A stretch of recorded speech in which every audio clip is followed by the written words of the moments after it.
শীতকালে ঘরবাড়ি এত নোংরা হয়, ধ্যাৎ ভালো লাগে না। ঘরবাড়ির যে কী অবস্থা, বাড়িটা আগে ভালো করে সকাল সকাল ক্লিন করে নিই। তো চলো আজকে কিভাবে আমি আমার বাড়ি ক্লিন করি সেটাই তোমাদের সঙ্গে শেয়ার করব। আমি নিয়েছি আগারোর এই ভ্যাকুয়াম ক্লিনার। এই বক্সে আছে main unit, flexible hose, 3 cleaning brushes, 1 user manual. এই হাতে ধরা ভ্যাকুয়াম ক্লিনারটি টেকসই অ্যাপস এবং কম্প্যাক্ট বডি রয়েছে, যা এটি ব্যবহার করা খুব সহজ। গদি, কুশন, সোফা, পর্দা এবং অন্যান্য কাপড়ের জায়গার মতো একাধিক পৃষ্ঠ পরিষ্কার করে। এটি 800 ওয়াট মোটর এবং 6.5 কেপিএস সাকশন পাওয়ার দিয়ে সজ্জিত, যা এমবেডেড ধুলো এবং ময়লা সহজেই একদম ধরতে সাহায্য করে। একটি ক্রেভাইস নজল দিয়ে সজ্জিত, যা আপনাকে এমনকি কঠিন জায়গাগুলিতেও পৌঁছতে সাহায্য করে।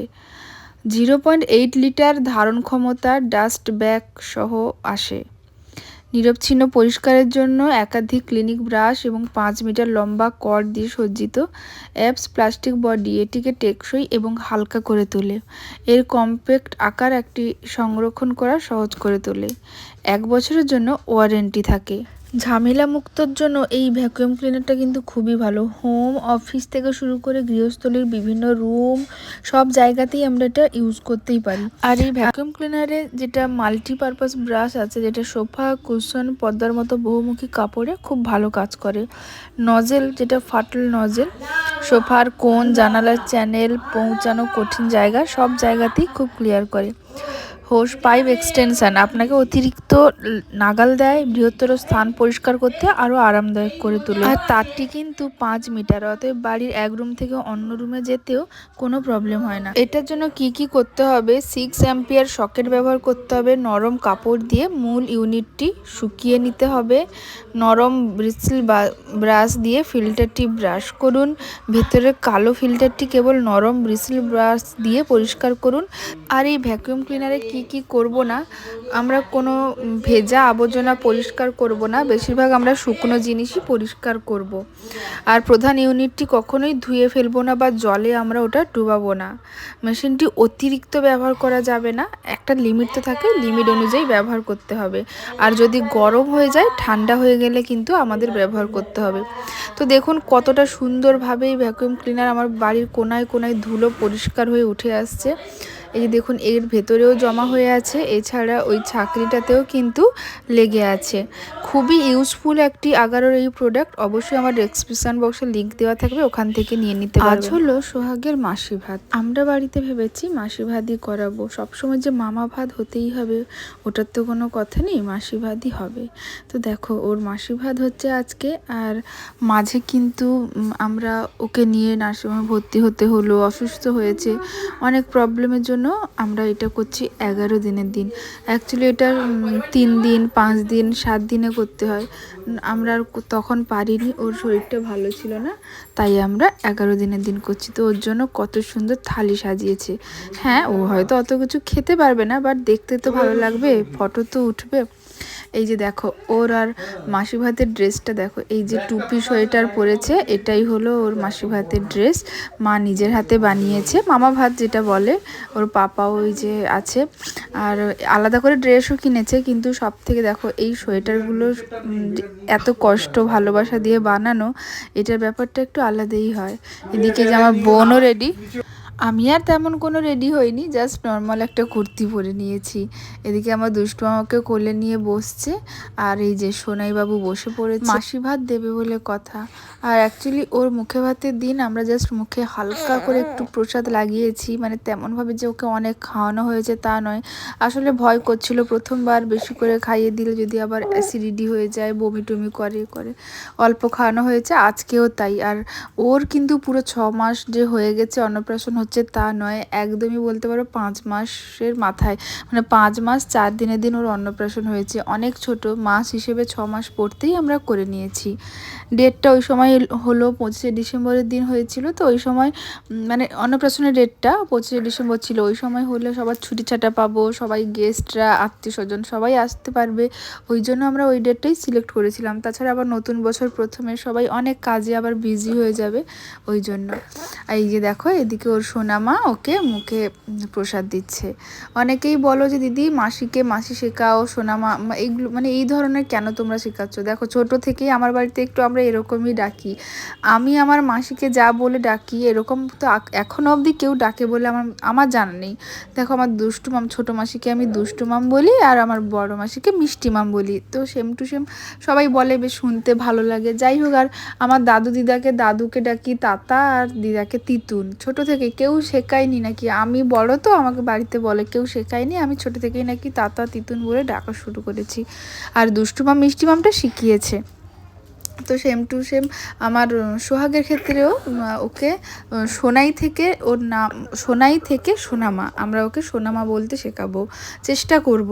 কি বলো তো, মাসি মানে সোনাই ওর জন্য যা করে আমি যতটা করি ও মাসি হিসেবেও, মানে বলে না মার থেকে মাসির দরদ বেশি, সেরকম একটা ব্যাপার।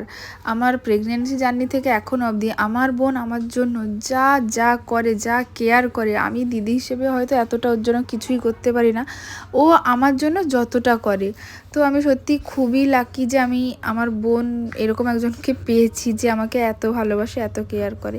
আর যদিও এখন আর আমাকে কেউই ভালোবাসে না, এখন পুরো ভালোবাসাটা আমাদের সোহাগ বাবার উপরে চলে গেছে।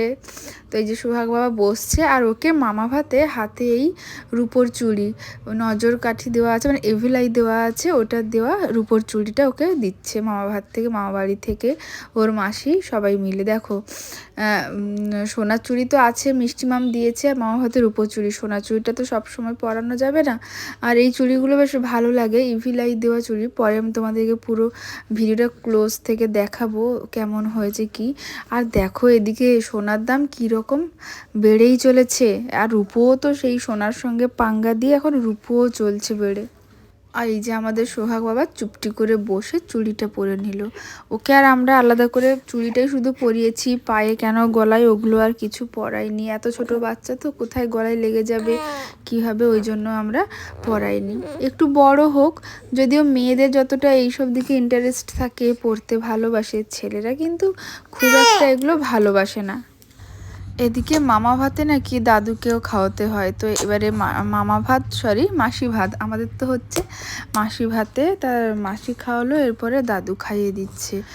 আমাকে একজন কমেন্ট করেছিল যে দিদি তোমার বাড়িতে ছেলে হয়েছে বলে নাকি সবাই বেশি আনন্দ, মেয়ে হলে আনন্দ পেত না, এই ধরনের একটা কমেন্ট এসেছিলো। ভাবলাম যে আজকে ব্লগে উত্তর দিয়ে দিই। দেখো আমার বাড়িতে তোমরা যারা আমার পুরনো যারা আমার বন্ধু আছো, ভ্লগ দেখো, তারা জানো ছেলে মেয়ের আলাদা কিছুই নেই, সবাই সমান। তবে হ্যাঁ, ছেলে হয়েছে বলে বেশি আনন্দ, মেয়ে হয়েছে বলে কম আনন্দ, ওটা একদমই না। যাই হতো সমানই ভালোবাসা আদর সবই পেত। তবে ছেলে হয়েছে বলে একটু বেশি আনন্দ এই জন্য, যেহেতু আমার কোনো মামা নেই, মারা 3 বোন, বা আমরা 2 বোন, আমাদেরও কোনো ভাই নেই। তো সেই সূত্রে আমার বাবা চাইতো যে যদি একটা নাতি হয়, তো ওই যা। কিন্তু নাতনি হলেও দেখবে, প্রথমে কারোর ধরো মেয়ে আছে, সেকেন্ডবার মেয়ে হলে একটু তো মন খারাপ করেই। দেখো সব জেন্ডারই কিন্তু সমান ভ্যালু আছে, কিন্তু দেখবে একটু পরে আবার মন ঠিক হয়ে গিয়ে যেই ভালোবাসা সেই ভালোবাসাই হয়। তো ছেলে হোক মেয়ে হোক সবই সমান, সবই আমাদের বাড়ির ক্ষেত্রে একদম ছেলে নেই, শুধু মেয়ে মেয়ে মেয়ে বলে আমার বাবা একটু চাইতো যদি একটা নাতি হয় ভালো হয়, এই হয়েছে ব্যাপার। তবে আমার পার্সোনালি ওরকম কোনো ব্যাপার ছিল না ছেলে মেয়ে, আর আমার শ্বশুরবাড়ির দিক থেকে ওরকম ব্যাপার ছিল না। কেন বলো তো, ওদিকে ছেলেও প্রচুর আছে, মেয়েও আছে, বরং আমার শ্বশুরবাড়ির দিক থেকে মেয়ে কম আছে, তো ওই দিক থেকে বরং তারা একটু চাইছিল একটা মেয়ে হলেও ভালো, আর ছেলে মেয়ে সবই সমান, এই হয়েছে ব্যাপার। তবে ওরকমভাবে কোনো যেটা সোহাগ আদর পাচ্ছে মেয়ে হলে ওই আদরটা পেতো না তা কিন্তু নয়। আর দেখো এই যে এই চুড়িটা, এটা ওকে মামাবাড়ি থেকে দিয়েছে, কেমন হয়েছে তোমরা জানিও। আর সোহাগকে ওর মামাবাড়ি থেকে কি দিয়েছে, মাসি পিসি সবাই কি দিয়েছে, ওটা আমি কিন্তু ছোটো ছোটো মিনি ভ্লগ পোস্ট করেছি আমার এখানেই ফেসবুক পেজ স্পর্ধাস প্রিয় ভ্লগেও দেখতে পাবে, আর ইউটিউব চ্যানেলেও দেখতে পাবে। তো সব কিছু কাজ মোটামুটি কমপ্লিট। এবারে সোহাগ বাবা, আমরা সবাই ফ্রেশ হয়ে গেছি, এটা রাত্রিবেলা সোহাগ বাবা এই গোলাপটা নিয়েছে, তার মাম্মামকে দিতে যাবে, ওই জন্য ওটা নিয়ে আমরা যাচ্ছি। বন্ধ কর, লাইটটা দিবি সেখানে নাই নিরোজ। চল চল চল, রোজ নিয়েছে, আমাকে বাজে লাগছে প্রচুর। না তাড়াতাড়ি, হ্যাঁ এখানে এসো, এখানে যাও যাও যাও। দাঁড়াও, দেখো কি নিয়েছে তোমার জন্য। মাম্মা তুমি কি I love you. Mamma I love you. I love you too. তার মাম্মার জন্য কি এনেছে দেখো, ছাড়ছেও না, গোলাপটা ধরে রেখেছে। ওই দেবে না ওটা। ও বাবা, হাই রে পড়ে গেল রোজটা। এটা ধরে রেখেছি, সেটা ছাড়তে পারি কিন্তু এটা ধরে রেখেছি।